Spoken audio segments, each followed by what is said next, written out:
And with that, brings me to my very special guest today. I am just beyond honored and psyched to welcome CJ Ramone to the show. CJ, it is my pleasure and honor, to meet you and have you as a special guest on my show today. Welcome. Good to be here. Thank you. And I want to give huge shout out to Howie Schimmel for putting this interview together today. Howie, you rock. Love you, my friend. And also to Matthew Sabowitz from the NYCMetalScene.com for posting today's interview on the website, which is very cool. So CJ, there is a lot going on with you. You have had quite a brilliant and illustrious career thus far, and we're going to get into all of that coming up in a little bit, how you became a member of the legendary punk band, the Ramones. But first, I kind of want to get into some current happenings with you. Coming up next month, you are going to be appearing at the Big Apple Comic-Con. And from what I understand, this is your first appearance at a convention like this? Yeah. And it's kind of funny because I used to hit a lot of the conventions with Johnny back in the day. When we were on the road, whatever city we were in, Johnny was really big into movie posters and memorabilia. And then, of course, from going to all the shows with him, I kind of got into it too and ended up collecting. I mostly collected like 60s, 70s films that I loved as a kid, and then I started collecting like all the 60s biker B-movie biker flicks. I'm not like a newbie at the conventions or anything. Just the first time I've ever actually done a public appearance at one. Oh, okay. All right. Yeah, and they got a nice write-up on the BigAppleCC.com for you, which is very cool, citing that it is your first appearance at a convention. Yeah. So yeah, definitely. And this is coming up. Now, will you be there both days or just the one day? I think I'm there both days. Awesome. And this is coming up on Saturday and Sunday, April 14th through the 15th. And it will be held, let's see, where are they holding this? Just trying to look at their website here. To tell you the truth, I don't even know if I have that information yet. My manager hasn't passed it along. It's funny because when you look at the homepage, they don't cite a location. Right. So hopefully you'll we'll figure it out. But that's exciting. There's going to be a lot of it's going to be a lot of fun. I've never attended a convention of that sort. Well, actually, at the end of January, I had the pleasure of attending NAMM, which was an amazing experience. It was my first time. I was there too. That's funny. Yeah. Oh, you were? Oh, shoot. Yeah, it was my first ever experience with NAMM, and wow, what an incredible time. Yeah, it's a bit overwhelming with everything. There's so much eye candy there. It's hard to make it through the room, but it's pretty neat. I've gone the last couple of years. I go usually to support Mosrite guitars and Fender. I use both of their stuff, so that's usually why I'm out there. Oh, okay. And the Big Apple Comic-Con is going to be at the Penn Plaza Pavilion, which is the Pennsylvania Hotel, 401 7th Avenue in Manhattan. Nice and easy to get to. Yeah, absolutely. And again, it's Saturday, April 14th through the 15th. That's going to be a lot of fun. If I can get down there, I definitely will. Again, I've never been to any of these kind of things, so I've seen a lot of photos when people go, and it always looks like a good time. So I'm sure you're going to have a blast. It really is. It's cool, especially if you're into horror films or sci-fi and all that stuff, which of course that's what I grew up with. It's fun. A lot of times there's actors and actresses from some of the B movies and stuff, current and the old school ones. There's always somebody cool there to ask for an autograph or something. Plus all the, collectibles, memorabilia. I love it. It's great. It's a good time. That's awesome. And you also are going to be involved in May, this is coming up Saturday, May 19th at the Bowery Electric, the Joey Ramone Birthday Bash, celebrating the 40th anniversary of the Road to Ruin album. Yep. If you want to talk a little bit about that. Yeah, Mickey Lee, Joey's brother, does birthday bash for Joey every year. Usually has a bunch of special guests, and he's really had everybody at this point on the shows. It's usually a lot of fun, and you get Ramones fans from all over the world coming. I mean, Europe and South America, and like I met people from all over the world, UK, and but this year it's a little special. Me, Richie Ramone, Mickey Lee, and Ed Stasium, the producer. Ed produced all of the Ramones' great records, and he also his career is just unbelievable. But we're gonna jump up on stage and we're gonna play the entire Road to Ruin record. Wow, that's great. Yeah, it should be fun. Should be good. It's kind of a special thing. It's not something that I don't think anyone's really done before. So no. Me and Richie actually played together down in South America last year for an anniversary show down there in Argentina. The first time the Ramones ever played. But I think this is the first time stateside. Me and Richie played together one couple of songs in Nashville a few years back, I guess. But me, Joey's brother, Ed Stasium, Richie, it's going to sound really good. I mean, that's four people that intimately know the Ramones sound. So. Right, absolutely. And all net proceeds are going to benefit the Joey Ramone Foundation for Lymphoma Research, which is great. That's correct. Absolutely. And again, it's going to be at the Bowery Electric on Joey Ramone Place in the city. Tickets are $40 in advance and $45 the day of show. That's going to be great. And I guess it's being called the Love Triangle. Is that what you guys are calling this project? Yeah, even though there's four of us, it's going to be called the Love Triangle. Me and Richie and Mickey played together last year as the Love Triangle, and this year we got Ed joining us. Excellent. That's very cool. Well, you have a lot going on. The release of American Beauty last year. Great record. You really are keeping the Ramones sound alive with your own personal style and flair. Every track on the album is just a great listen. They get you moving. I mean, right from the get-go, the first track on the album, you're already moving. You're bopping around. If you're not, there's something wrong with you. Yeah, it's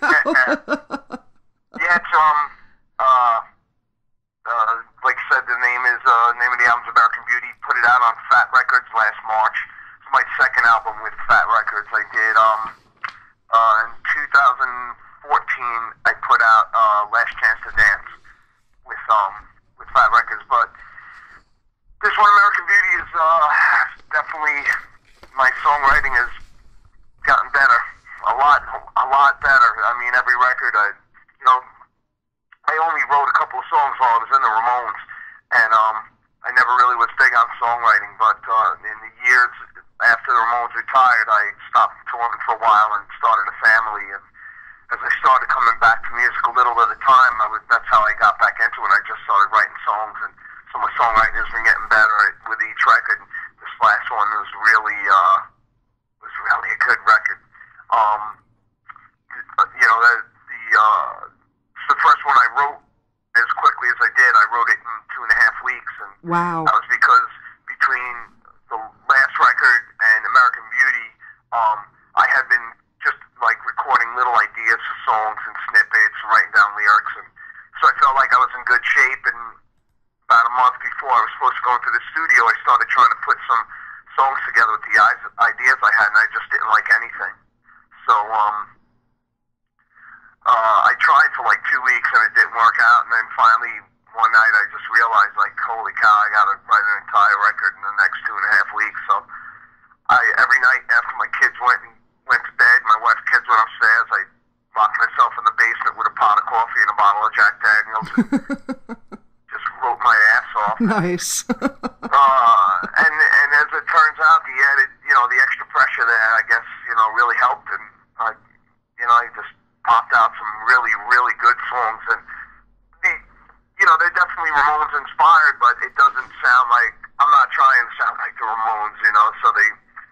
No, not at all. It's my style, but it's definitely got a little bit of a Ramone sound to it. But I mean, how could it not? Was a fan for a lot of years before I ever got into the band, and I played with the band for 7 years, and it's tough to deny that inspiration. Oh, absolutely. I mean, a band such as legendary as as Ramones.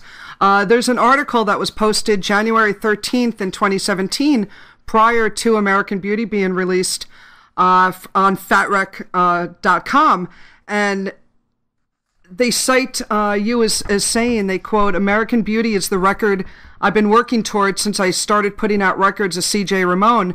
My songwriting has definitely grown up some, but the raw energy is still there.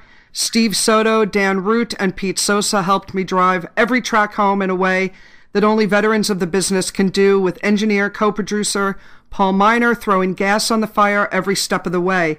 I don't think I could have made this record any better. 2017 is set to be my busiest year yet, starting with a coast-to-coast U.S.-Canada tour, followed up by an extended trip to Europe in the summer. Fall and winter you're going to be spending in South America, and we are working on a trip to Japan, and fingers crossed Australia. It's going to be a good year. Hope to see you all on the road." I mean, that's a huge year, CJ. That's, wow. And we squeezed the UK, 2-week trip to the UK in there also. Wow. And a one-off down in Panama. Last year that's the most touring I had done since the Ramones retired, and I really did it to support that record. I'm hugely proud of that record. I mean, as you could tell from that statement, it was so sometimes you do a record or you record a song and you step back and you go, wow, that's pretty good, and then there's other ones that you do and you sit down to listen to it after it's all over and the production's done and there's nobody around, it's just you and the engineer, and you listen to it and you just know, like, this is exactly what I wanted to do. This is exactly what I was going for. And that's what happened on American Beauty. It really just came together perfectly. And you should be proud of it, because it's a great album. As I was saying earlier, every track is just spot on. It gets you excited. It's an exciting, energetic album. And like you were saying, you put your own take on things, and it came out just fantastic. Thanks. Yeah, and now this is your third solo album, correct? Right, yeah. First one was Reconquista. Second one was Last Chance to Dance. And the third one was American Beauty. Excellent, excellent. Well, what I would like to do for all of the listeners, and we have some people hanging out in the chat room that I wanted to give a shout out to. We have George Neal and Vic Grabowski and Ollie and Lori and Ian Black. And we have some anonymous users and everybody else out there listening today. Thank you so much for tuning into the show. And what I would like to do is play a couple of tracks for everybody from American Beauty. And I'm thinking of playing the first track, Let's Go, because that's really just, it gets you right from the get-go. You're like, yeah, this is good. And I'll let you choose the second song for now. All right. That we'll play. You want to hear what I want to hear now, or? Sure, yeah. Okay. I'd really like to play Girlfriend in the Graveyard. Okay.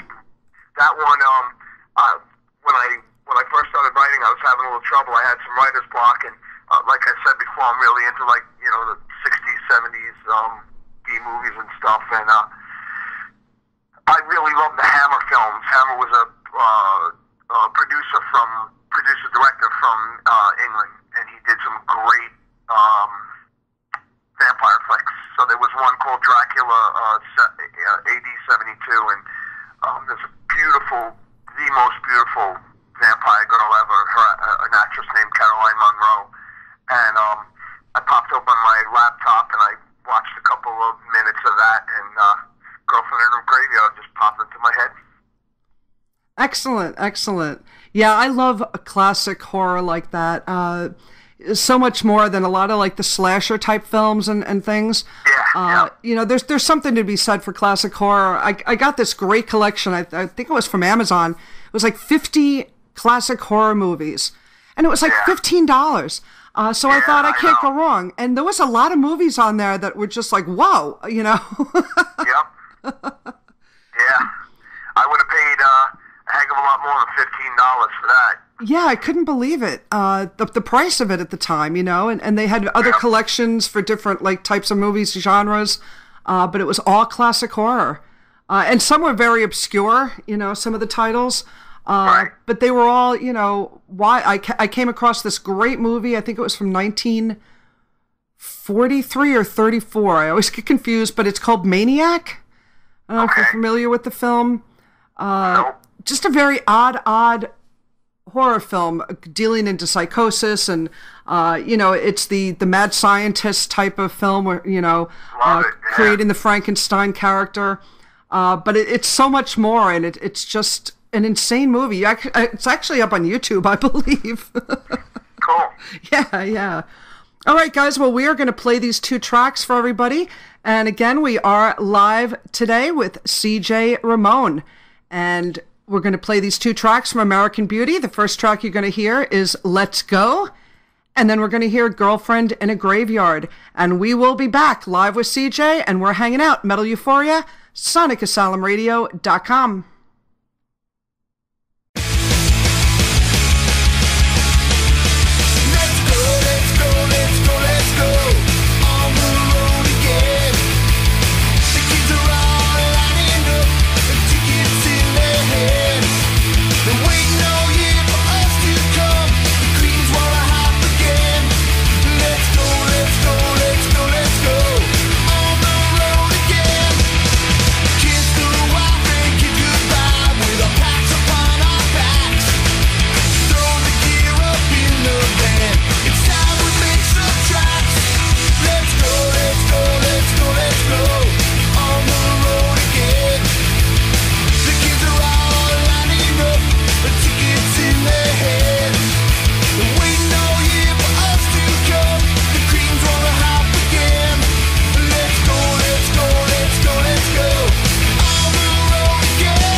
All right, welcome back to Metal Euphoria on SonicAsylumRadio.com, and we are live today with world-renowned bassist and vocalist CJ Ramone. And I just played a couple of tracks from CJ's latest solo release called American Beauty, and you heard Let's Go and Girlfriend in a Graveyard. Both of those songs just flat out rock, and they get you moving, very energetic, great, great tracks, CJ. Thank you. Oh, absolutely. They're definitely two of the funner tracks on the record. And I bet you they're so much fun to play live, too. Yeah, definitely. We try to keep the set moving and try to keep, all the songs really upbeat and quick and throw one or two slow ones in, give everybody a chance to catch their breath. But the set is, we try to make it as fun as we can. Excellent. Now, what went into the naming of the album, American Beauty?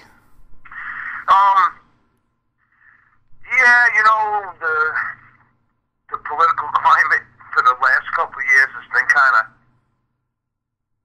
real, things have just been kind of like crazy for a good long time, and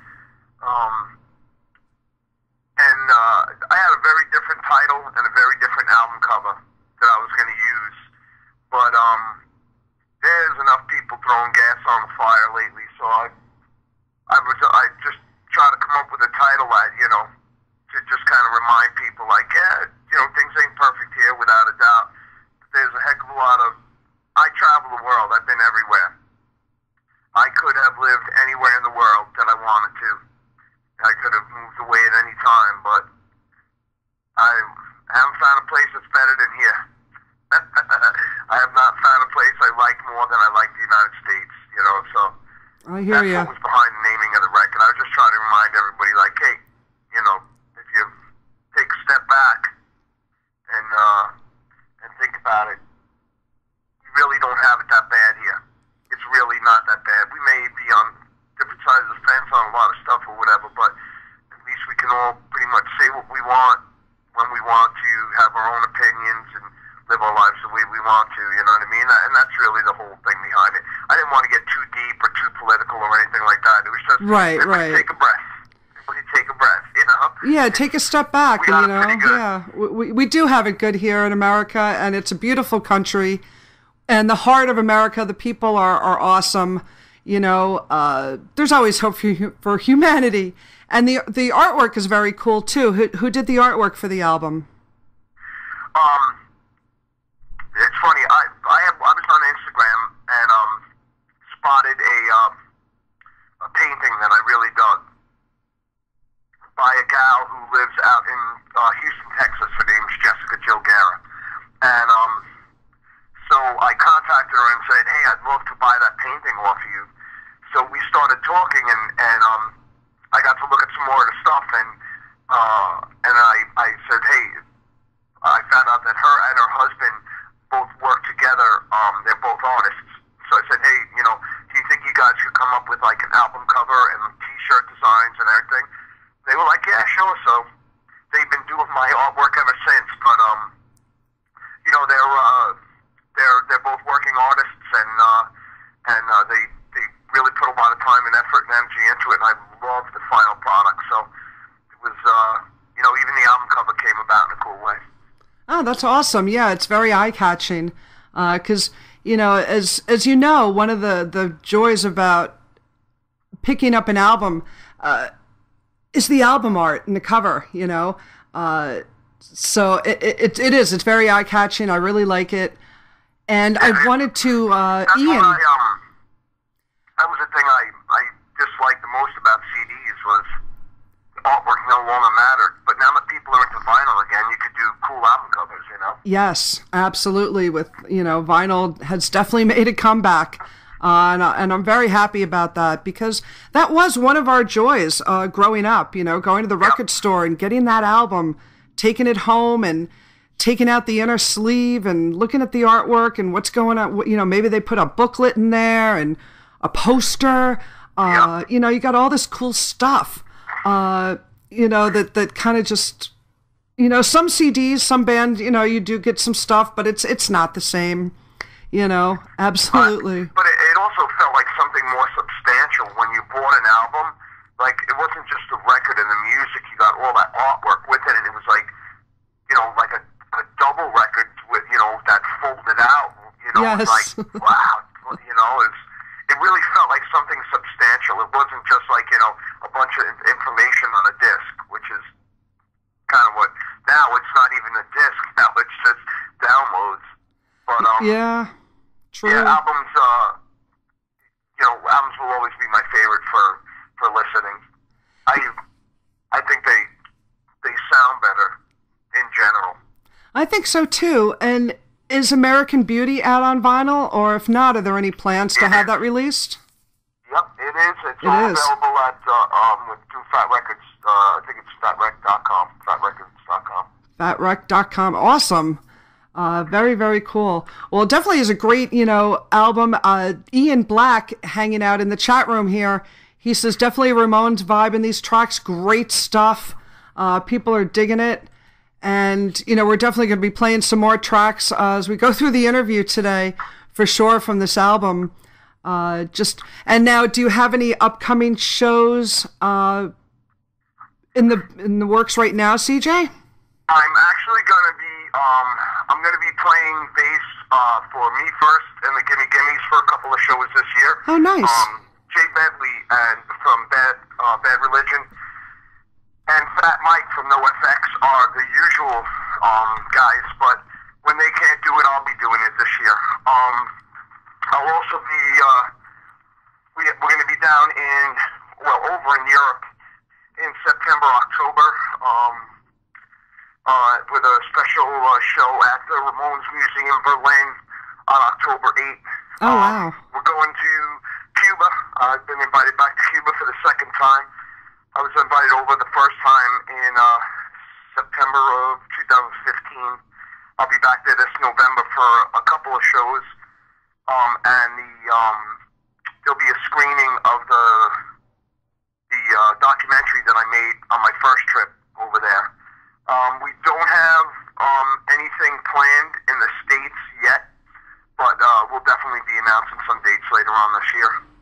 Excellent. So you have another exciting year coming up, you know, to follow suit from last year. I'm actually going to be relocating to the West Coast.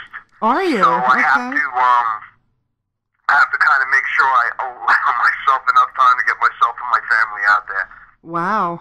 Were you heading out to like the LA area or? Northern California. Okay. All right. Very cool. That's a huge move. Yeah. My wife is from there, so. Oh, is she? Okay. All right. And of course, we all know you were born and raised here in New York. Yep. So, wow, big difference. Yeah. Yep. But I think it'll be great. You know, I love California. It's one of those states where you can get all the different kinds of weather, all in one state. You know? Yeah. Yep. It's definitely going to be an adjustment for me, but I've spent so much time on the West Coast over the years that it won't be as bad as if one of my buddies who never even been off of Long Island moved out there. But I'm kind of looking forward to it. It's going to be a nice change. My kids are all excited about it, so it'll be fun. You know, the truth of the matter is I've been thinking about leaving Long Island for a while. The cost of living's gotten like kind of out of control, and not that it's much better out there in Northern California, but I've been really considering getting off the island for a while. So it's it's not bad. It'd be a good little reset for me. Exactly, and you're out in Suffolk County, which, you know, the closer you get to the Hamptons. Yeah. Yep. Well, originally I lived in Jamaica, Queens when I was a kid, but we moved out to Long Island to Deer Park in 72, 73 maybe. Probably sometime around there. We lived in Huntington Station for a short while and then moved out to Deer Park. And Deer Park is pretty much where I grew up, went to school, graduated from Deer Park High. Very cool. And you know, we were talking off the air. If I can bring this up live on the air, what we were talking about in regard to high school and Deer Park. You know, you and I are the same age within like 2 months, and I had a feeling that you knew a mutual friend, a friend of mine. She is a Pilefanu little sister of mine, Dominique. And sure enough, you knew her. You went to high school with her, and I think that's awesome. You know.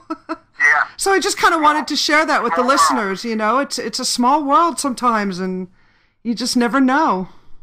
Yeah. You know, the music scene on Long Island too back in the day was booming. Huge. Like, especially out here in Suffolk County. Like, we had like a ton of clubs to play. So there's so many people, like, over the years that I've met, like, you know, through the music scene here on the island, and it's just funny. When I was younger, I used to go see like the Good Rats. Oh yeah, I used to go see the Good Rats all the time. They had a bass player for a while. His name was Skylar. And he was. I always thought he was one of the greatest bass players I ever seen play in a club. You know, and I was in like Austria. You know, fast forward like 1991. I was in like Austria or something like that, or Vienna, something. I forget where it was. And I get into an elevator, and the guy walks in behind me, and it's Skylar. And I was like, did you used to play bass for the Good Rats? And he was like, yeah. I was like, oh my God. Listen, I was like, I used to go see you at the Quarterdeck Pub. I used to see you all the time. And it was just so bizarre. And I was like, what are you doing out here? And he was playing bass for Earth, Wind, and Fire, I think it was. Oh, wow. Okay. And we just started shooting the breeze about, you know, the music scene on Long Island back in the day, and, you know, running into people on the road and everything. But it's really funny. It really is like, Long Island is a small, it's a big island, but it's a small place. Like, it is. I run into people from Long Island everywhere I go. It's bizarre. But yeah, you know, and, you know, the Kiss Dominique is just, it just goes to the show, you know. It's a very small business, very small world. It is. You know, well, I grew up in Westchester County, and when I was in high school, you know, Long Island was just very far away. You know, the few times maybe we would go to Jones Beach during the summer, but it always seemed like, you know, it was just very far away. So I really wasn't familiar with Long Island people till I went to SUNY New Paltz for college. Right. You know, and I met a bunch of people from Long Island. And so I've really only been to a couple of Long Island clubs. I went to Spit and the Sundance. Yeah, Spit was a big one. Yeah. You know, and those were great, you know. Yeah. But the music scene out here was incredible. You could go out any night of the week and see a really good band. There was so many really good bands, and you know, a lot of cover bands, but a lot of what do you call it, bands playing their own material too. But it was a good place to come up as a musician. There was opportunities to play, there were places to play, there were bands looking for people. So. Right, absolutely. And what I kind of want to get into now, and that kind of leads me into this, is, you know, back in your early days, you were up and coming and with a band, Guitar Pete's Axe Attack, prior to joining the Ramones. And I kind of want to get into how that came to be and leading up to you auditioning and becoming one of the newest members of the Ramone, replacing Dee Dee. Right. Yeah, that's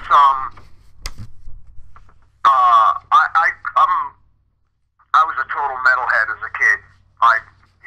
The first music that I listened to on my own without my parents influencing me at all, like when I was younger, I listened to, you know, a lot of country music. I listened to all the 50s stuff and the classic rock stuff, all the stuff my mom and dad turned me on to, you know, Creedence Clearwater Revival and just like all that type of stuff I listened to because that's what my mom and dad listened to. The first band I ever heard that was like my band that I found and changed everything was Black Sabbath. Black Sabbath will always be my favorite band. I am die-hard Sabbath fan, and all the different lineups and everything. I just love Sabbath. Keith Butler is probably the guy that made me want to play bass. So you know, I ended up playing bass because I had some friends that had a band. They didn't have a bass player. So. Oh, okay. You know, Black Sabbath, yes. I was actually going back a little farther. I used to play soccer when I was a kid, and that was my thing. I was into soccer. So the summer between 8th and 9th grade, I had like a 6-inch growth spurt, and it tore up all the connective tissue in my knees, and I had to wear knee braces, so I couldn't play sports anymore. Oh, man.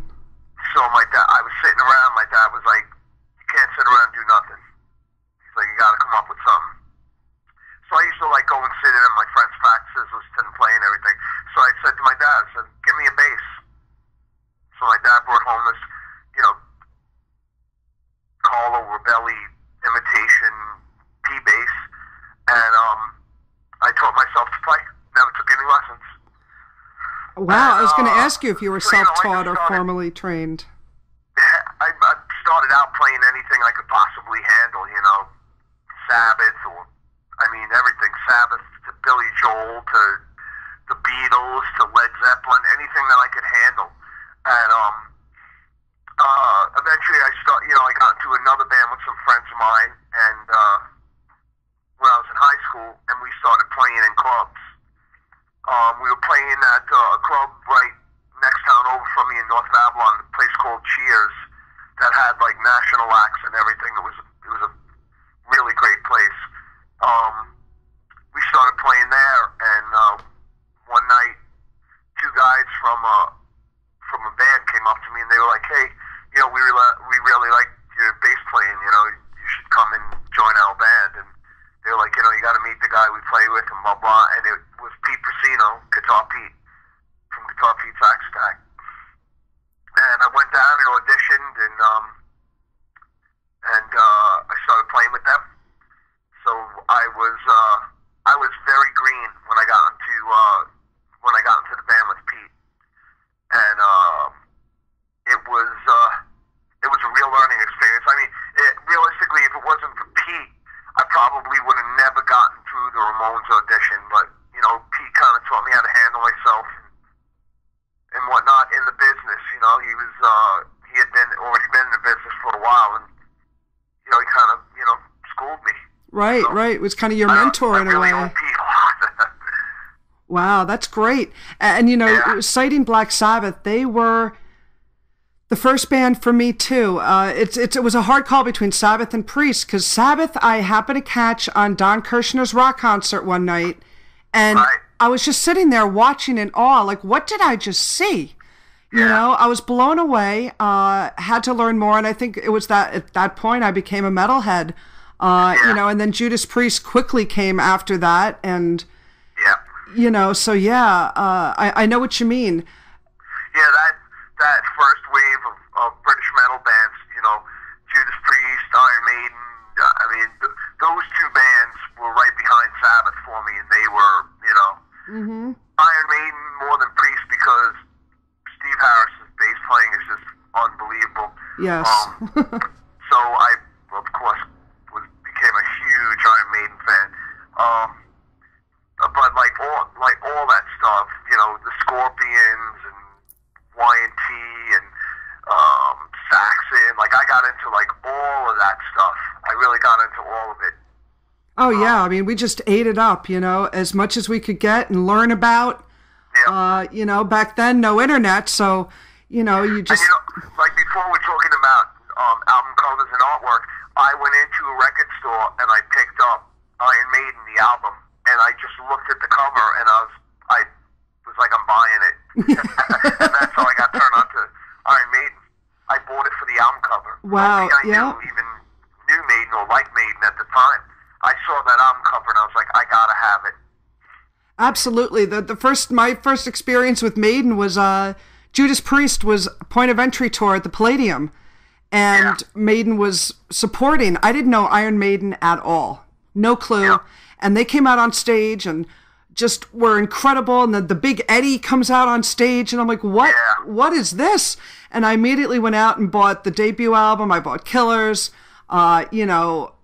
Just incredible. I barely knew Judas Priest at the time, but I went to the concert. First time I saw Priest, I think I want to say they were maybe on British Steel. Wow. And they were warming up for Kiss. Nice. And they played awesome. at Nassau Coliseum. Wow. And Priest completely smoked Kiss. Like blew them away. And my buddies who went were all huge Kiss fans. I always liked Kiss. I liked some of the songs, but I was never like fanatical, you know. But after that, I was like, oh my. I went out and bought up every Priest album I could find. Oh, I believe it. And, it's funny you brought up the Coliseum. Sad Wings of Destiny. That's my favorite Priest album, Sad Wings. Absolutely. And I just saw Priest the other night at Nassau, last St. Patrick's Day. They played on, their current tour for Firepower. And I wish we had tickets for the Prudential Center as well, because that was the night that Glenn came out on stage and did the encores. Which was pretty incredible. Yeah, he didn't come out at Nassau. I was really hoping, but, it didn't happen. But Nassau is a great venue. And this new one, I hadn't been in the new one yet. I have not. Yeah, so it was pretty cool. Always enjoy going out to a live concert, whether it's a live concert or a show. One of my favorite concerts of all time was Priest and the Beast. Judas Priest and Iron Maiden. Iron Maiden was on Number of the Beast, and Priest was on what's the good gosh golly? Was it Screamin'? No, was it the Screamin'? It was the big breakthrough record. Screamin' tour? With which one? Screamin' for Vengeance tour? Yeah, that's it. Right? Yeah. I was there. That was like unbelievable. The only show I saw that I would say I really think it was kind of like next level was I saw Black and Blue, Royce Carlton Black Sabbath. Oh, you saw that? I have the vinyl of that concert, but I never saw it live. Oh. Those two concerts, though, as far as like live music goes, for me, are like those are my golden moments from my teenage years. It was when I was at my most youngest, like most easily influenced,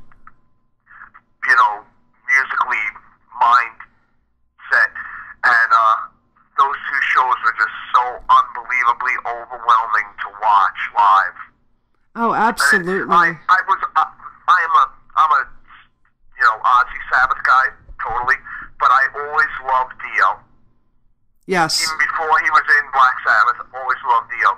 So when they came out with the Heaven and Hell record, I was like, oh my God. And suddenly, like, Tony Iommi was always a great, always played great riffs and always did cool rhythms, but he was never a crushing lead player, Right. But suddenly, on that record, on Heaven and Hell, it's like, who's this guy?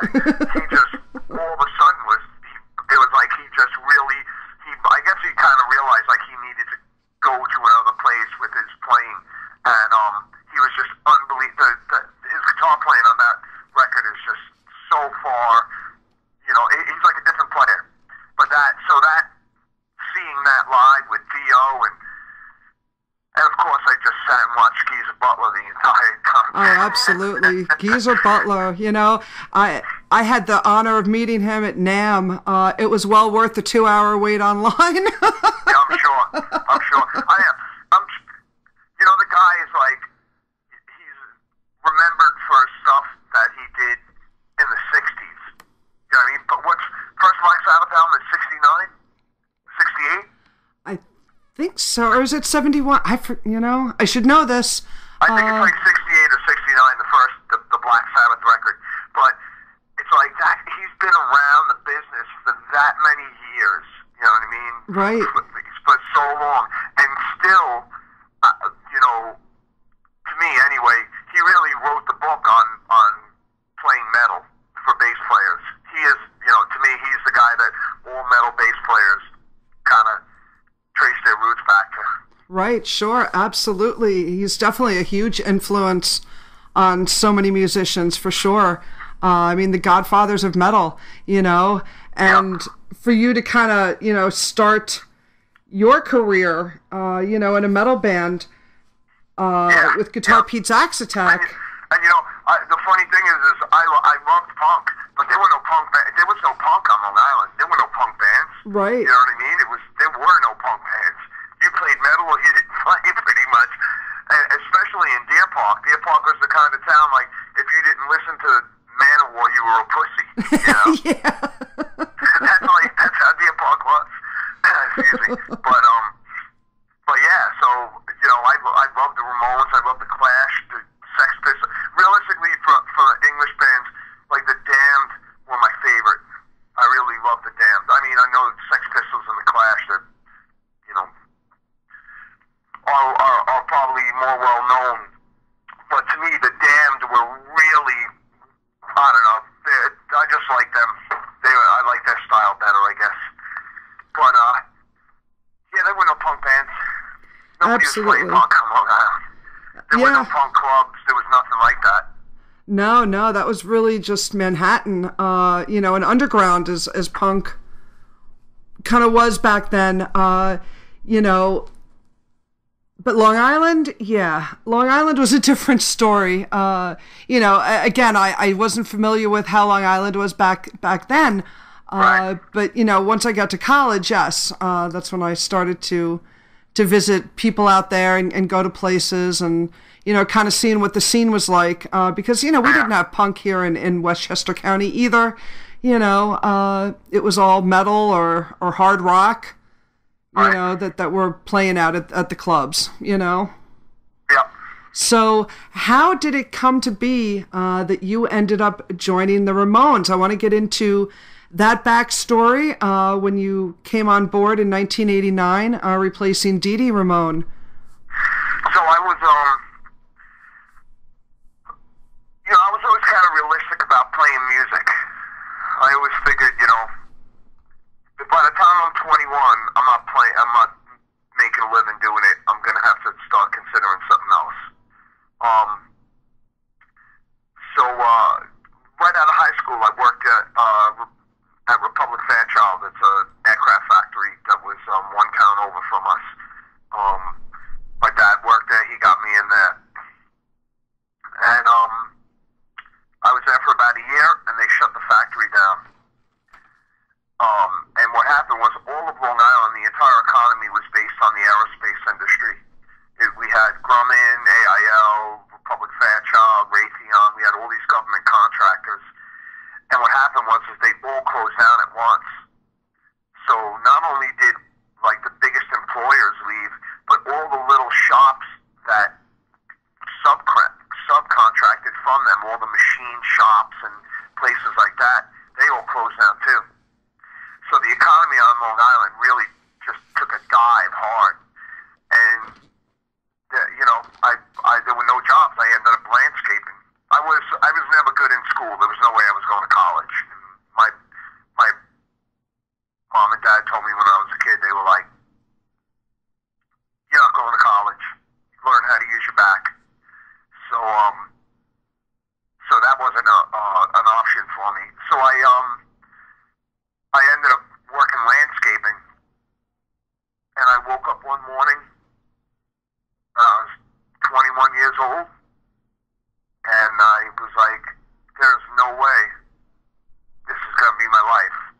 I was like, there's no way. There's no way.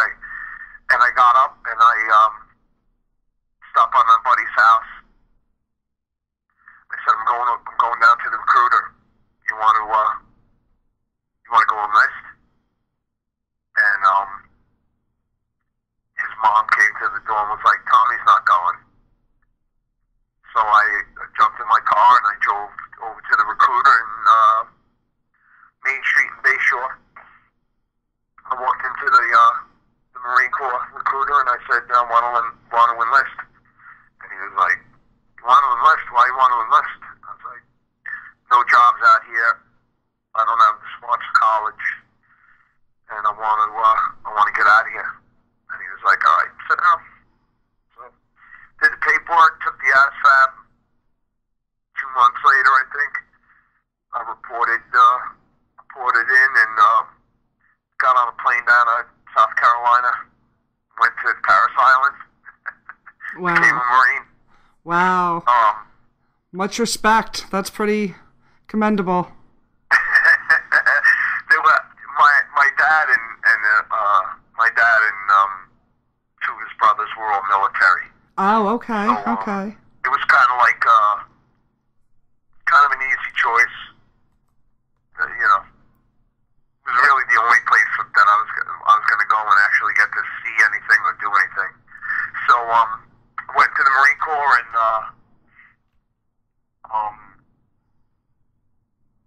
I guess it's almost 2 years later. I was home, and still in the Marine Corps.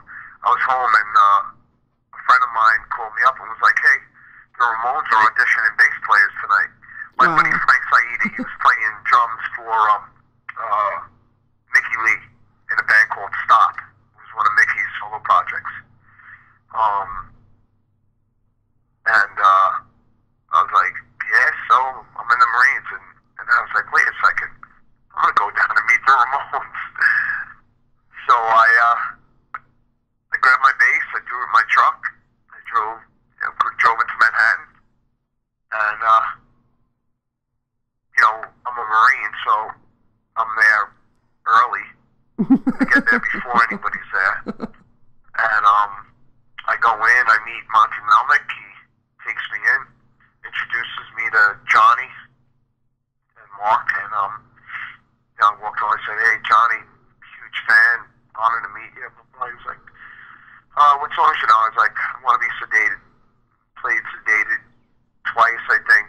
Asked me a couple of questions, and then we were playing it again, and Joey walked in. And as soon as we were done, I put my bass down, I walked over, shook Joey's hand, said, "Yeah, I'm Frank Saidi's buddy." And he's like, "Oh, yeah, okay." He's like, "Oh, how'd it go?" I said, "Good, I hope."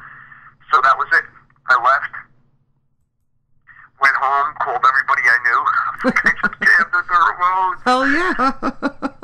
It's kind of a bizarre thing, but yeah, went out that night, had drinks, laughing, talking, and the next morning, my mom's like, "Monty Melnick's on the phone."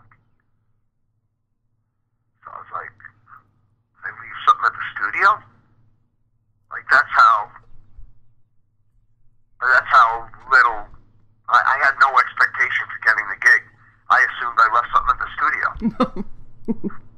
So I call up, I go, "Yeah, Monty, this is Chris Ward." And he goes, "All right, so we'll learn a couple of more songs." I go, "Wait, what?" He's like, "Learn a few more songs.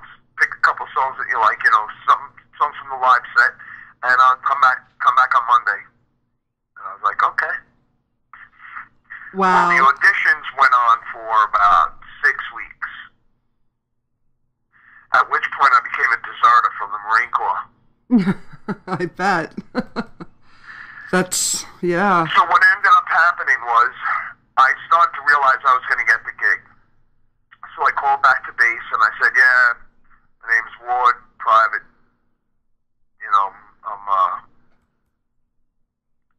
I've been gone for a while, blah, blah." Guy's like, "All right, give me your phone number, I'll call you back. Let me pull your file." And I knew what that meant. 15 minutes later, Suffolk County's finest at the door. Oh, no. Put me in cuffs, put me in the back of the squad car. They Oh, drive my me over God. to the first precinct. Spent the night there. In the morning, bounty hunter picked me up, took me to Fort Hamilton in Brooklyn. Spent an afternoon there, washing vans. 2 Marines picked me up, took me to the Naval Brig in Philadelphia. Spent the night there, and then the next day, 2 Marines picked me up and took me down to Quantico, Virginia. And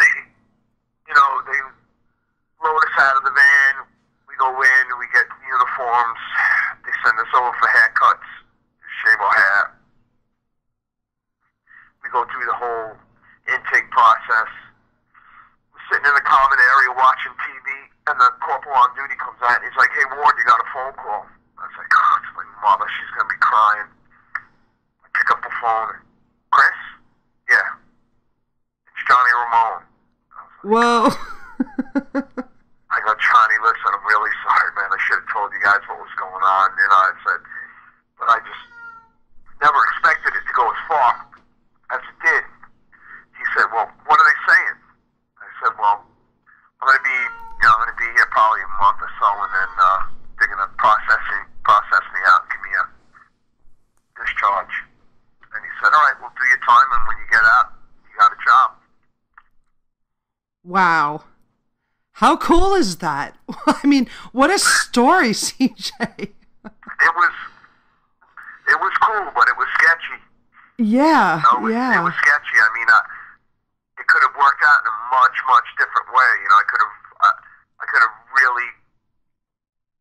really had some problems because of it. And as great as being in the Ramones was, and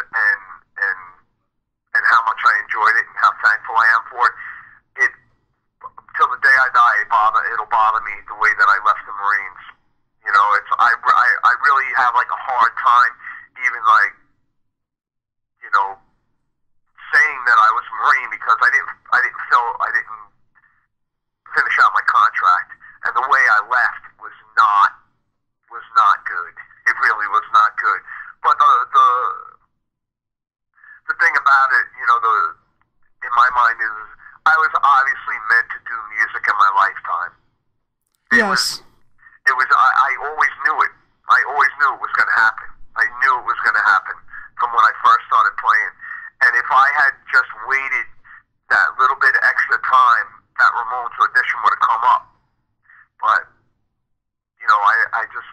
I was just worried that I was never going to get off of Long Island, that I was going to end up living and dying, working a shitty job for my entire life. And that's why I did it. And and in all honesty, I love the Marine Corps. If I had never been in the Marines, I probably would have not lasted in the Ramones, because Johnny ran a really tight ship. Oh, did he? And okay. before I was in the Marines, I had no discipline at all. I would have gotten to the Ramones and just partied and been stupid and acted like an idiot, and I would have ended up getting kicked out. Well, who knows? I might not have even had the balls to go to the audition. I don't know. You know what I mean? Right. But, somehow things worked out the way they were supposed to, I guess, and I ended up playing with one of my favorite bands of all time, the Rock and Roll Hall of Fame band, and seeing the world and girls and drinks, and I never got into drugs, so I can't say drugs, but I lived every musician's dream. Oh, absolutely. And I continue to. Yes, and you continue 52 to. years old, and I'm still out on the road. I'm still doing shows. I'm still loving it and enjoying the heck out of it. Hell yeah, that's what you love. That's what you're meant to do. It's your passion. And I'm a true believer in things happen for a reason. And, yes, at the time, enlisting seemed to be a good thing for you, and that's what you wanted to do. It got you off Long Island. It got you out of your present situation, a way to follow in your father's footsteps in a way. And, but this opportunity, these things come once in a lifetime. Yeah. And you knew you had to grab it and go for it. That's exactly it. It really. I mean, it's the Ramones. You can't, yeah. The only thing. But this is a crazy thing. This is a really. That's a really intense story, right? Oh, completely. And I'm not trying to one up everything I say, but this is how crazy my life is with luck. Good luck, bad luck, good luck, bad luck. After the Ramones retired in '96, I started a family right away. November '97, my son was born. Early mid '99, he got diagnosed Oh, wow. Okay, that's hard. That's hard for a family. Just a little while after he got diagnosed with autism, I get a phone call from Johnny Ramone. Johnny, I never got paid a lot when I was in the Ramones. I didn't make a lot of money at all. I mean, I started at $350 a week. I never made more than $700. Wow. Okay. Johnny always kind of felt bad about that. After the band retired and I had to go back to work, I think Johnny kind of felt bad about it. So I get a phone call from Johnny. He's like, CJ, I have some good news. I was like, what's up? He's like, I just got off the phone with Kirk Hammett. They want you to play bass for Metallica. What? And I was like, what? He said, no, they haven't announced it to the public yet. Jason Newsted gave his notice. They saw you play on Lollapalooza. It's not an audition. They want you to play bass for them. They just want you to go out to California and jam with them. They want to make sure you can handle playing it. I didn't want to tell them I could play any song all the way up to And Justice for All. Wow. But I was like, Johnny, I can't do it. And he was like, what? I was like, listen, my son was diagnosed with autism. I don't even know what that means yet. And I can't do it. I can't. There's no way I can do it. And he was like, listen, take a second and think about what you're saying. He's like, you'll be able to afford the best doctors, therapy, whatever it takes. He's like, really think about what you're saying. And I said to him, John, listen, I have to be here. I can't leave. There's no way I can. He got really mad.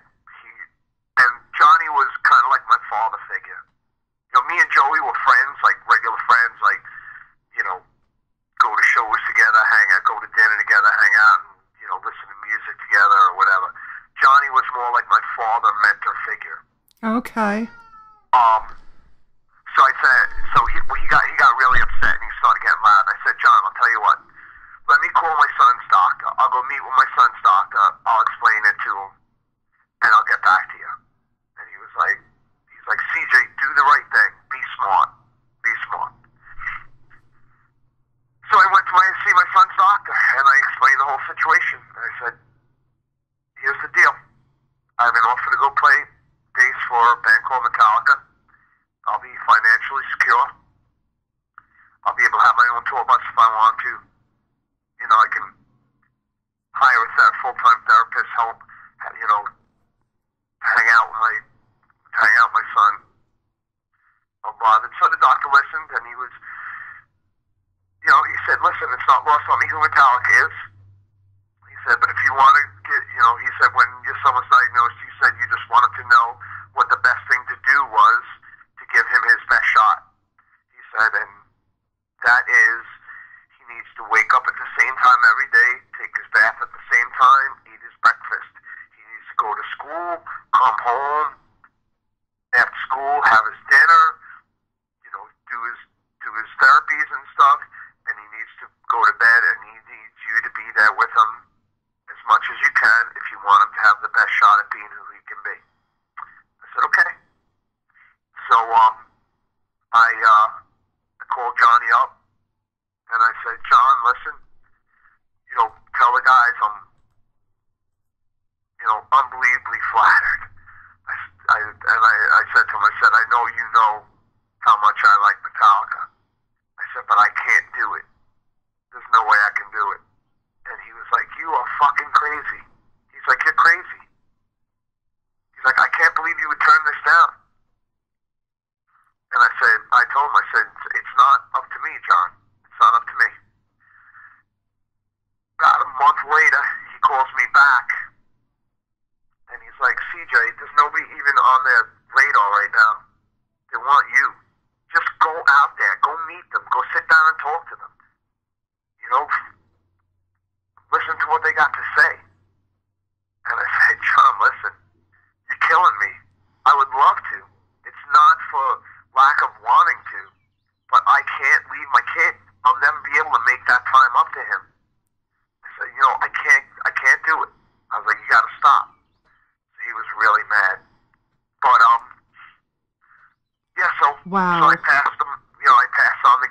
But here's the thing. My son now is about to get his AA in college, culinary arts. He just put his first trilogy of books up on Amazon. He was an overachiever in high school. He was on the honor roll every marking period, several times on the principal's list. He was the number 3 runner on the cross country team. He's unbelievably gifted. That's really wonderful. Super good kid. And I'm not saying that's because I turned down Metallica, but if I was not at home as often as I was, I don't think he would have had the shot at being as good a shot at being who he is now. That is an incredible story, CJ. Thank you so much for sharing that. I mean, I am just in awe. You know, your selflessness, you knew it was something that you had to do. And but that, you know, the thing how is, wonderful. I had already seen the world. I already played with one of the bands that I loved. Right. The crazy thing about it is that when Cliff Burton died, I tried every trick in the book to try to get an audition. I tried every trick in the book. I was ready to just jump on a plane and fly out to California and go up to Hetfield's door and knock on his door and be like, I'm your bass player. Like I wanted to get in the band so bad, and it's just funny that years later I get the opportunity to do it. I turn it down. But, wow, it's strange how life like works. I said, I'm not telling the story because I want people to think, wow, what a great guy or anything like that. It's just there are so many people out there with autistic children now. It's so prevalent in the just in general in the world. The population is so big that whenever I get a chance to talk publicly, I always mention that story because I've done advocacy for other parents, and I've tried to help other families as often as I can. And I tell that story because I just want them to understand what real commitment is to your kids. If you're really committed to your autistic child, you do whatever it takes to give them the best shot that they're going to have at the best life that they can have. Like to that degree, you have to be willing to really put everything else aside and take care of your child. And I would hope that that people even without autistic kids would think that way. But the autistic population, we're kind of we're different. We deal with a lot of different problems and a lot of sometimes we deal with a lot of negativity, and so if I can help inspire some other parents of autistic kids to kind of hear that story and they're like, I can relate. That's why I put that story out there as often as I can. I just that's that part of the population. I want them to know, like, hey, I'm over here. I got the same experience you have. I'm no different than you, and this is what I did to make sure that my kid had a good shot. So hopefully there's some people out there that can relate to that. That is incredible, and how wonderful how your son has turned out. What is your son's name, CJ? His name is Liam Ward, W-A-R-D. Liam Ward. I mean, that's just fantastic. So he's probably, let's see, about... He's 20 years old. 20 years old now. Okay. And yeah, you knew family first, I mean, yep. Yes, it was Metallica, and yes, you get these big eyes like, holy crap, but family first, that's your heart, yep. That's your soul. Yep, absolutely. And you knew what you had to do. Like in general now, things seem to be really mixed up. A lot of there's just a lot of weird stuff going on in the world, and a lot of things like that get forgotten about, get pushed to the side, and but I try to, that's one message I try to get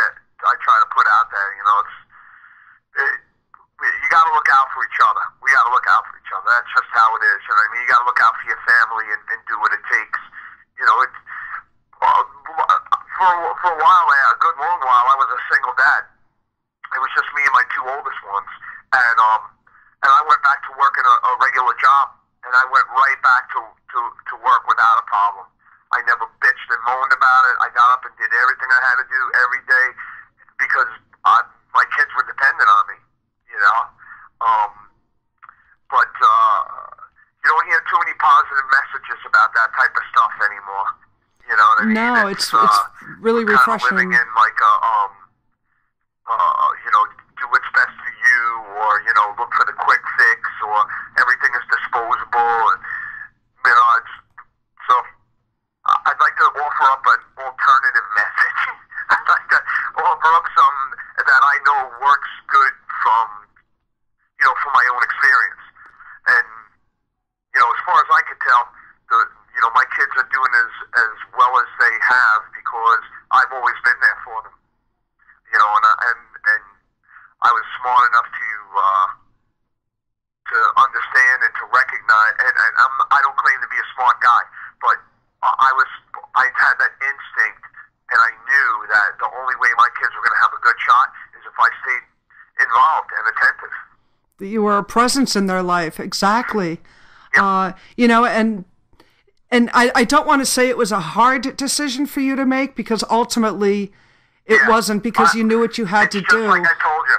And you shouldn't have any regrets about it. Be home, and that was it. I never suffered over it. I didn't wring my hands. And even to this day, I don't sit around wondering what would have happened if I was in Metallica, mostly because I know. Right. What would have happened if I was in Metallica? I can look at the kid that's playing for them. He got $1 million when he signed the contract, and they put him in the Hall of Fame just a little while after he was in the band. But none of that, the money and the whole thing, it does not measure up to watching my son do the things that he does. Right, exactly. That is much more rich than any amount of money they could put in front of you. My son is a published author before I've been working on the book for years. He just put a trilogy out. Wow, what is the trilogy Amazon about? Right now, too. What is the trilogy about? He does historic fiction. Oh, wow. Very interesting. So like if you're into like Vikings or any of those, you know, types of shows like that, that's his thing. Very, very cool. That, you know, it is. It's really an amazing story. We're getting a lot of comments in the chat room. Wanted to quickly give a shout out to everybody in here. We have Paul Panic and Corey Rocks and Ian Black and Vic Grabowski. We have George Neal hanging out, Tammy, Lori, and some anonymous users. And people are just really loving the conversation here. I just wanted to read a couple of comments here. Intense stories, amazing stories. You know, people can relate to this in chat. Vic has a niece who has autism, and she has since become a teacher for autistic kids. He's so proud of her. You know, it's just... That's like what I'm telling you. I mean, the population of autistic people in general in our country now is so big. Like anybody you meet is connected to autism somehow. Anybody you meet, I challenge you to ask anybody you know. Just mention autism, and they'll say, "Oh, my friend's daughter has it," or "Oh, my niece has it." Everybody knows somebody with autism, and that's why, like I said, that's why I try to make it something that I bring up on every interview I do. Sure, absolutely.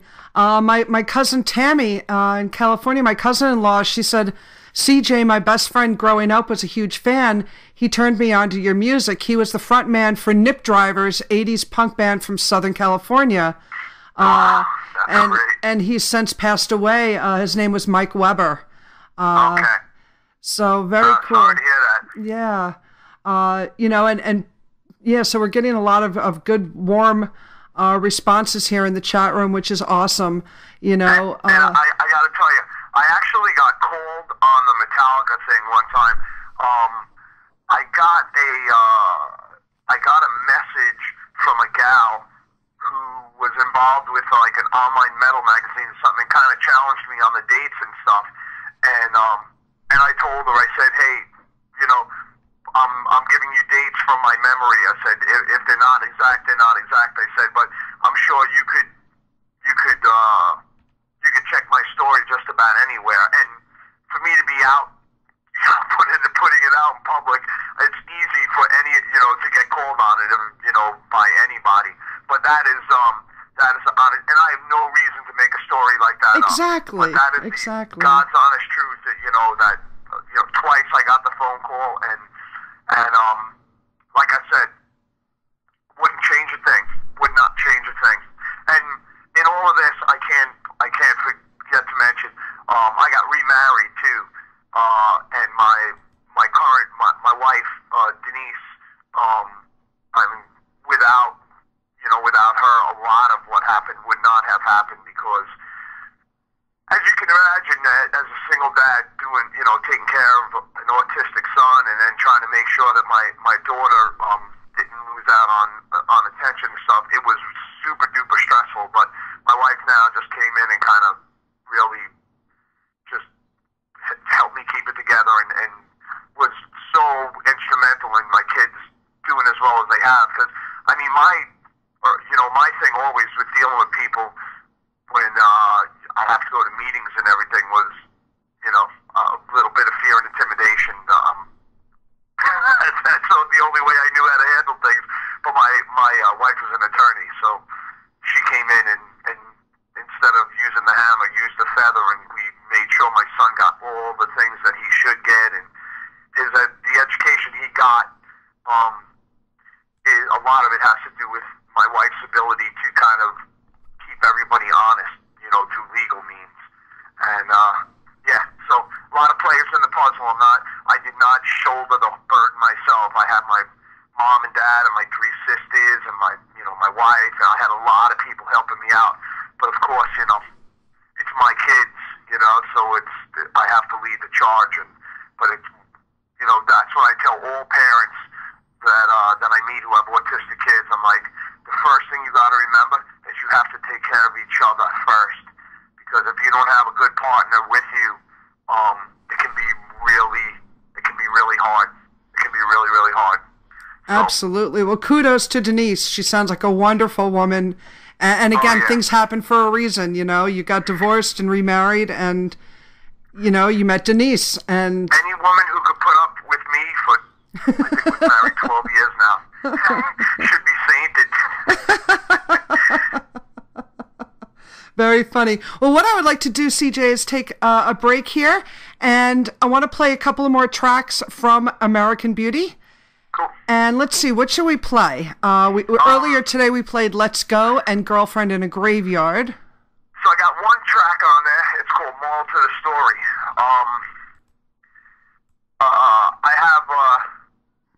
I wrote the song for three different friends of mine who all died pretty young.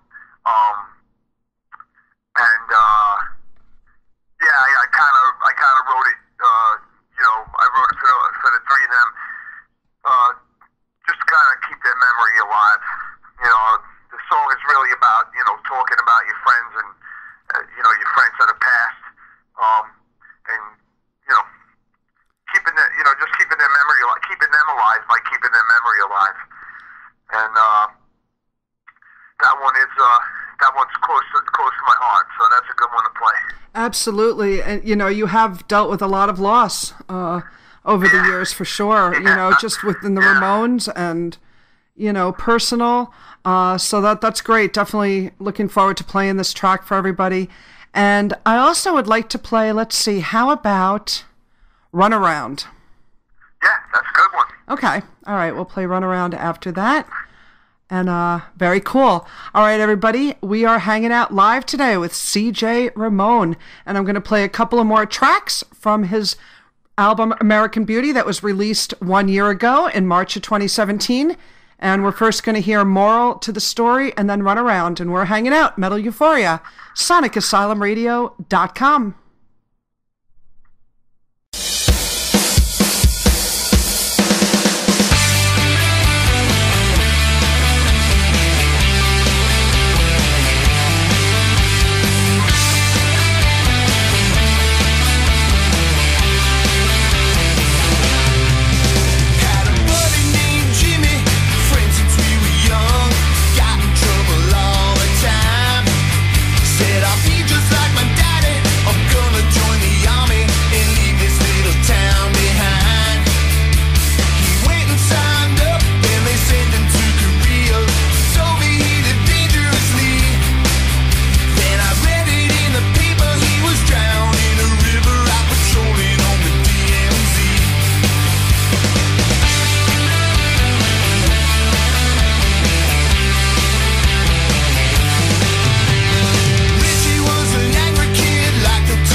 All right, you are locked into Sonic Asylum Radio. This is Metal Euphoria, and I'm Metal Maiden Vicki, and we are live today with CJ Ramone. And we just heard a couple of more tracks from his latest release called American Beauty, and we played Moral to the Story and Runaround. Two more fantastic tracks off of an incredible album. You should be so proud of this album, CJ. It really is a testament to your career thus far. Thank you. Thanks a lot. Oh, absolutely. Just every track just gets you moving. And, you know, when you joined the Ramones back in 1989, you brought to the band a young, fresh feel to the band. And you continue to do that today, you know, keeping the Ramones sound fresh and exciting, but in a new, modern way. And I think that's just fantastic. Yeah, it's... you know, my live shows, I play, mostly my stuff, but I still do a good amount of Ramone stuff in that too. And it's, you know, I think I'll always play Ramone songs in my set. You know, I still love them. It's still fun. It's got the, you know, the classic sound, and the guys, you know, the difference between how I play it and how the Ramones played it. You know, the Ramones always just try to play everything super fast live, right? The tempos live were so quick. The melody was gone for most of the songs. There was no room for, like, harmonies or backup vocals or nothing. Right. So what I did when I came back and started playing music again, I wanted to play them like they sound on the record. A little bit faster than the record, but I wanted the harmonies and all the nice little guitar parts and stuff, so that's how I do it live, and I get a lot of compliments from the Ramones fans. They're like, oh man, it sounds so good like that. So exactly, you know, one of my favorite. I still look at the Ramones stuff from a fan's point of view. You know? Sure. So I think a lot of the fans can relate to the reason why I'm doing it that way. And if you just want to go over who is in the band with you. So my the band that I recorded with was Steve Soto and Dan Root from The Adolescents, and Pete Sosa from Street Dogs. But my touring band is actually a bunch of different guys. My main guy in the band is actually he's only 21 years old. His name's Nate Sander. He joined up with me right out of high school. He's like one of those musical freaks who can play any instrument, like has perfect pitch. He's really an incredible player. But right out of high school came out on tour with me. He plays all the guitar solos and whatnot. On the other side of the stage, I got Josh Blackway plays with a band. I think they bill themselves out of Baltimore, but a great band called the Huntingtons. They've been around. They're considered one of the Ramones core bands. They've been around since the late '90s, I think. And then on drums, I have Pete Sosa from the Street Dogs. Pete's just a really incredible drummer. Even for a guy as young as he is, he plays like an old man, which is a skill. But yeah, so that's the recording band and then the touring band. Very cool. Well, I'm hoping that you guys do some shows in the tri-state area soon. I would love to come out and just experience the energy of seeing you perform live. You know. It's party. I can imagine. You know? That's how we try to make it just fun. You know. Good time, good party, and that's it. And that's all we're looking to do. We're just looking to have fun. You know, there's a lot of bands you can go out there and it's real serious and real dark and everything else, but we try to be the flip side of that. Right, exactly. And you know, we were talking off the air. I've only had the chance to see the Ramones live once, and that was back in the 90s at that Lollapalooza tour that you were referencing earlier in the conversation with Metallica, Soundgarden. You know, and you guys played, and what a day that was. I mean, it was one of those long festivals, Lollapalooza. I remember it was extremely hot that day, too. And Randall's Island is all concrete. So, yeah. Oh, yeah. So it was... That was a brutal one. Yeah, it was very brutal. And I had been drinking all day. And I remember when you guys came on, I was just like, the Ramones. And I remember, we were sitting up on those concrete, almost like Coliseum seating in a way, like old Roman Coliseum seating. And we went down, down to the front and just had a blast. I mean, it was so much fun, you just dancing and, so that was the only time I ever got to experience the Ramones live. I know a lot of my friends had the chance to see the Ramones, at CB's over the years and, other venues, just, a lot of huge fans, longtime admirers of the band. I mean, pioneers in the punk rock genre of music, without a doubt, and it's incredible to have been a part of that. I can only imagine. Yeah, I mean, the only way, this is the best I can explain. Anybody that I met all through that time period, right? So on that tour alone, we had, you had Metallica, you had Rancid, you had Soundgarden, right? Those are probably three of the biggest bands in the music industry at the time, right? So I did the entire tour on a rigid Harley that I had built. I didn't travel with the band. So I stayed in campgrounds overnight, and I was, I would ride to the next thing. The problem was that Metallica was going to do a U.S. tour just after that, so we couldn't play the A markets. We were playing like B and C markets, which means we were kind of out in the middle of nowhere a lot of times. It also meant that I would drive sometimes for 300-400 miles overnight. But I would ride up to the site for each one of the shows, and each band had its own trailer for a dressing room. And every time I would pull up in front of our trailer, be Johnny and Joey sitting outside with Tim and Lars from Rancid, and Chris and Kim and Ben from Soundgarden, and Kirk Hammett, hanging out too. It was like all the biggest bands, and they were all, it was like Johnny and Joey holding court. And these guys, they looked like little kids.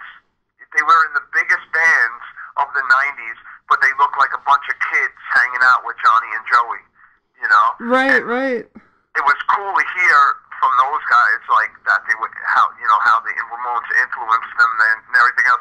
And realistically, it means nothing to me. I wasn't in the band. I was more a peer of Chris and Ben and Lars and Kirk. Like, I was more in their age group. Like, I was closer with them than I was with Johnny and Joey, So I totally understood how they felt when they were, hanging out with them. Right, was, absolutely. That's just testament to, like, the Ramones' influence on music in general, from metal to punk, even to new wave. Oh, sure. And pop. Without a doubt. People of all age groups and, music genres can enjoy what the Ramones, did for so many years. Lori made a comment in the chat room, fresh dancing, 1, 2, 3, 4, and I'm off banging. Ian Black says the Ramones songs were way faster live than on record. A Ramones gig was a sonic assault on the senses. Very cool. It's funny. The Ramones and Motorhead are two of the like metal punk crossover bands that everyone liked. Like, it was okay if you were into hardcore or punk to like the Ramones. It was also okay if you were into metal to like the Ramones. It was okay if you went to punk or hardcore to go to a Motorhead show, as well as the metalheads at the Motorhead show. So there weren't a whole lot of bands that could kind of cross that barrier between punk and metal, but the Ramones were one of them. Oh, I completely agree with that. Absolutely. You know, so that's very cool, and that's very special thing to have accomplished without even heading out to accomplish that. You know, exactly. You know, so that's pretty incredible because yeah, it did combine the two groups. You know, like, hey, I'm hanging out listening to Slayer, but man, you know, love the Ramones. You know, and I mean, it's kind of cool. Like, I've seen like interviews with the guys from like Anthrax, you know, talking up the Ramones, and it's funny, like, or Metallica, you know, because I was such a fan of Metallica and Anthrax when I was younger, and then I got into the Ramones, and now it was like I was meeting those bands on like almost like on even ground, whereas before I would have just met them as a fan. Right. And how special, you know, for you in that regard to do that. Now, I did have one question. Before you go out on stage, CJ, do you have any pre-show rituals at all? I usually do some push-ups, and I always make the band drink some whiskey with me. We always do a shot before we go on stage. Nice. Jack? That's my ritual. Physical exercise and whiskey. Sounds good to me. And Jack is your shot of choice? Yeah, I drink Jack. Yeah. In fact, our rider is like a bag of potato chips, a bag of M&Ms, and a bottle of Jack. That's like nice. That's a rider. I'm sure my doctor would love to hear that. But hey, I'm a musician, you know. It could be worse. Or, you know, you could be one of those musicians that have like this totally bizarre rider with just obscure things on it, you know. So. Hey, I mean, I've actually witnessed people from bands, and I won't want to mention any names, that refuse to go on stage unless somebody found them coke. You know, I've seen some pretty wild stuff. So, I mean, I think I think I'm pretty conservative compared to some of the things that I've seen other bands, some of their demands. Exactly. You know, I would tend to agree with that. Now, we talked briefly, you had said when you were a kid you were into soccer, you know, before your knees and everything. So you were you considered yourself like an outdoor kid, more so than an indoor kid back then. Totally, right? I was never an indoor kid. Yeah, I can't picture you being indoor. Absolutely. I was definitely an outdoor kid. I'd leave my house on my bicycle at like 8 in the morning and come home when it was dark, you know. Yeah, when the lamplight came on, right? When the street lights came on, that's when we had to be home. You know, it was a lot simpler back then, and you know, we weren't idiots. We didn't go out and, you know, well, we did stupid things, but we weren't idiots. You know? Yeah, so. I agree. I agree. You know, I didn't always do the smartest stuff, but I never got killed. So right. Well, there you go. I didn't die, so I didn't do anything that bad. We got through the day without that happening, so it's a good thing. Yeah. Now, a couple broken bones, some stitches, but nothing ever real bad. And I would say that would be a typical boy, you know, in a way. Right. So, absolutely. Never got a DWI. Cool. Yeah. Never got into any kind of like really serious car accident. Thank goodness for that. Yeah, absolutely. Couple of bike wrecks, but that's going to happen when you ride. And you said for the Lollapalooza tour, you had built that motorcycle. That's pretty incredible. I didn't build it myself. I built it with a friend of mine. I had bought a brand new.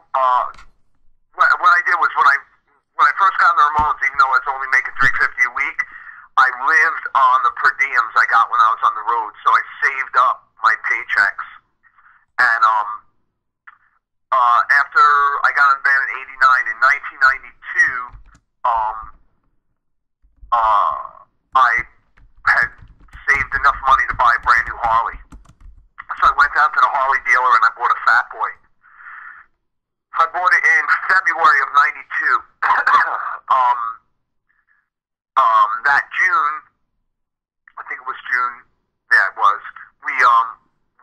home from tour. We were, I think we were in France. We flew home, and I was riding home from a friend's house with my girlfriend on the back, and a kid, I think it was prom night, a kid made a left turn in front of me with no directional, and I hit him head on. Ooh. And I broke my wrist. I broke my nose. I got 27 stitches in my right leg, and I got a couple stitches in my chin. I had a bad concussion. I got pretty roughed up. But I took the motor and first I went because the bike was a wreck. You're not allowed to buy your own wrecked vehicle back from your insurance company. So I had a friend who owned a junkyard. So he bought it off my insurance company, and I bought it off of him. I pulled the motor and tranny out of it, and I bought a rigid frame and a new front end and knew everything else. And over the next couple of years, I put together a nice rigid Evo chopper. And that's what I rode on Lollapalooza. That's very cool. Very awesome. I mean, not very cool about the accident, though. That really sucks, of course. Yeah. You know. Yeah, that was the first time I ever got into a wreck that bad on a motorcycle. That was a bad one. I went face first off the guy's windshield. I slid right up the hood. Ooh. I rolled over the top of his car and off the trunk. Wow. That's pretty frightening. Yeah. Absolutely. Now, we do have a question in the chat room from Ian. He wants to know if you have an all-time favorite Ramones track. Track? Yes. It's funny, like, over the years, I've been asked that question, and it's kind of changed. Like, back in the day, I would have said, like, Warthog or Endless Vacation or something, and then, it would have been some. It's funny. It's like as the years go by, I guess as you get older, your favorite songs change. But Outsider is probably one of my favorite Ramones. So if I had to pick one, I'd say if they said we're going to play a Ramones song at your funeral, what do you want to hear? I'd probably say Outsider. Outsider. Okay, very cool. Yeah. Very cool. Now, CJ, do you have a favorite cartoon character? Favorite cartoon character? Yes. New or old? Doesn't matter. Doesn't matter. Who you consider like one of your favorite cartoon characters? I mean, if we're talking like from when I was a kid, like what I watched when I was a kid, Astro Boy and Gigantor were like my two shows that I really loved. But like later on, like I loved Ren and Stimpy. Yeah. I totally love that, and of course the Simpsons. But if I had to pick one, cartoon over the years, like my favorite that I could still watch now would probably be Spider-Man. Very cool. So Astro Boy, Gigantor, Spider-Man, and Ren and Stimpy. Yeah, when Ren and Stimpy came out, I mean, they were just so crude. I loved them. To this day, like. I put Ren and Stimpy up against like some of the newer cartoons that are like even like SpongeBob. Like I like SpongeBob even, but like all the ones that try to be edgy and they try to be weird and everything, they just don't compare to Ren and Stimpy. Ren and Stimpy really like was so bizarre, and how the hell did they get away with a lot of that stuff? But yeah, yeah, exactly. Kind of like South Park when they first came out. I remember watching the first episode and I thought, oh my gosh, I'm like, Cartman is like, he's one of my favorite cartoon characters. Yeah. That show is just, holy cow, offensive just for the sake of being offensive. But it's good. I like it. Exactly. That's so funny. Now, yeah, people are talking about, in the chat room now, we got Beavis and Butthead and, Spider-Man and Batman. And, that's one of the great things about being an adult is not losing our inner child. We always have to keep our inner child alive. Because, without that, I think we start to fade away. And, who wants that to happen? I think when you're talking about people from the punk and metal communities, I think we all suffer from arrested development. We really do. I think we're all still we're like 17 our entire lives. Like, music never loses its magic. You know what I mean? It's like music, cartoons, like our youth culture from when we're in our teens, it never loses its magic. And that's one thing I noticed about everybody into punk and metal. We all kind of hold on to those magical years, you know what I mean? It's kind of cool. Yeah, there's a real fun thing. When one of the guys that I hung out with when I was a kid, he always said to me, he said, like the people that I've met from heavy metal shows and just, in general, like, there was a great record shop in Massapequa. I think it was called Wax Museum. I think that's what it was called. It was out here on Long Island. But he's like, just the people are like the most stand-up, like, good people I ever met. He's like, they're different from the people that I meet at work. They're different from the people we went to school with. He's like, people from, like, the metal community. This guy was, like, total metalhead. Like, he didn't like anything other than metal. He's like, they're the most stand-up people I ever met in my life. And I thought about what he was saying. I was like, wow, that's a pretty cool statement. That's actually, and not too far from the truth either.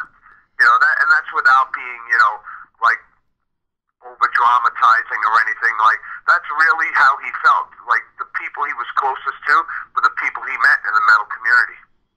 Right, exactly. And it's true. The metal community, the punk community, just that whole two genres of music, the fans are the most loyal, the most passionate, the most badass, help anybody out. There's nothing like the metal community, and I'm so proud and happy to be a member of that community. The thing is what I think, there's so many things that connect you besides the music, right? Yes. For the most part, we all come from blue-collar families, so we're all like lower middle class to middle class. We all fit right in there. Most of us all grew up in suburbia. Mm-hmm. You know what I mean? Most of us grew up outside the cities, that we don't, we come up outside of the cities and stuff. So most of us are like neighborhood people. So there's like some real like basic things from our backgrounds that give us something in common. And then you add music to it, you add metal to it, and that fist pumping experience of being at a metal show, and it's like instant connection. Yes, absolutely. The vibes, I mean, just, being at the Priest concert the other night, being in a big arena with everybody there for the sole purpose of enjoying the music and the camaraderie of everybody and the vibes and the energy, and there's really nothing like it, It's an incredible experience. Shows, Priest and the Beast and Black and Blue. Those shows made a mark on me, like, forget it, like nothing else. Oh, absolutely. Like nothing else. Absolutely. Well, it really is a special thing to be a part of it all, as a fan, from the heart, I am a fan. I've been a fan since I was 14, growing up a kid in the 70s, I was into the top 40 AM radio hits. I still love all that stuff. I am a music lover, but my heart and my passion is heavy metal, hard rock, punk music. But, music is universal and it connects everybody. But the metal community is truly like no other. And we're truly blessed in that regard. I agree. I agree. Absolutely. Well, CJ, I have so enjoyed having you on my show today. You are incredible. Great stories. You are legendary, and you're just an all-around cool person. Thanks a lot.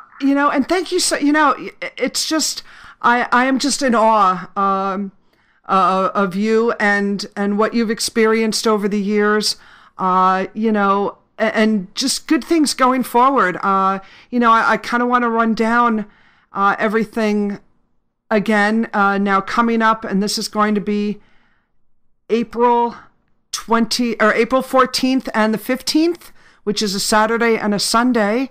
You are going to make an appearance at the Big Apple Comic-Con, and that will be at the Penn Plaza Pavilion, which is Pennsylvania Hotel. Yeah. So definitely head out to that. The event on Saturday is from 10 a.m. to 7 p.m., and Sunday is 10 a.m. to 6 p.m. So definitely, if you're out there listening, head out. It's CJ's first appearance at a convention. So it's very exciting. It's going to be a lot of fun. And again, huge thanks to Howard Schimmel for, not only getting this interview together, but instrumental in getting you a part of the Big Apple Comic-Con. I mean, that's going to be very cool. He's the guy to set it up. He's the man, absolutely. And, then coming up on Saturday, May 19th, will be the Joey Ramone Birthday Bash 2018. And it will be celebrating the 40th anniversary of Road to Ruin with you and Richie Ramone and Mickey Lee. And you did... exactly. And it says now other artists to be announced. All net proceeds are going to benefit the Joey Ramone Foundation for Lymphoma Research. And the tickets for this event are going to be $40 in advance and $45 day of show. Very cool. And the show sells out really fast. So if you're planning on going, you might want to grab your tickets now. It happens every year. It sells out really quick. So absolutely. Good luck. Again, good luck. And again, it'll be at the Bowery Electric on Joey Ramone Place. Yeah, in the city. Very cool. And if you hear some meowing in the background, that's my my co-host has come out to say hello to you too, CJ. So, all right. Her name is Amber. So. Howdy, Amber. Very cool. And now, are there any other immediate shows coming up? I know you mentioned some things earlier, but these are the big ones coming up in April and May. Yeah, those two are the most important that we wanted to put out there right now. I've got some stuff later on this year. Like I said, I'll be in Cuba. I'll be in over in Europe later on this year, but there'll be some U.S. dates announced also. Very, very cool. Well, it's truly incredible. And if you do get some dates around here, I will do my damnedest to head out to the show. Absolutely. I want to experience the energy and the fun and just complete rocking out of a CJ Ramone show. Yeah. All right. Absolutely. Now, is there anything that you would like to say to the listeners and the fans that are tuned in today before we sign out of the interview, CJ? I want to say Ramone's forever. Ramone's forever. Absolutely. And thanks a lot for having me on. I appreciate it. Had a good time. Oh, my pleasure. My pleasure and honor. And if you could hang on the line after we go off the air for a moment, CJ? Okay, no problem. Great. And one of the things that we do here at Sonic Asylum Radio is we will get you on our band page on our Facebook site. Okay. Basically, it'll link people directly to your Facebook page. So very cool. We'll definitely get that going, and we'll continue to support your music, and just thank you for keeping the punk sound alive and keeping it fresh, and keeping just doing what you do, CJ. Just so thankful. Thank you. Thanks. I appreciate that. You are an incredible person, and again, good things going forward to you, and thank you so much. And we will definitely keep in touch. And what we're going to do as we head out, I'm going to play some more Ramones for everybody. I'm going to play Strength to Endure off of Mondo Bizarro. And you're going to hear My Back Pages off of Acid Eaters. All right, both good ones. And I chose and I threw in there Outsider And that's going out to you. Great, thanks. Thank you very much. Absolutely. That's my favorite. And then I'm going to follow it up with a Ramones classic that we all know and love. So, yeah. So, once again, CJ, thank you so much. We will definitely keep in touch. And we are hanging out today, Metal Euphoria, Sonic Asylum Radio.com, and I'll be back.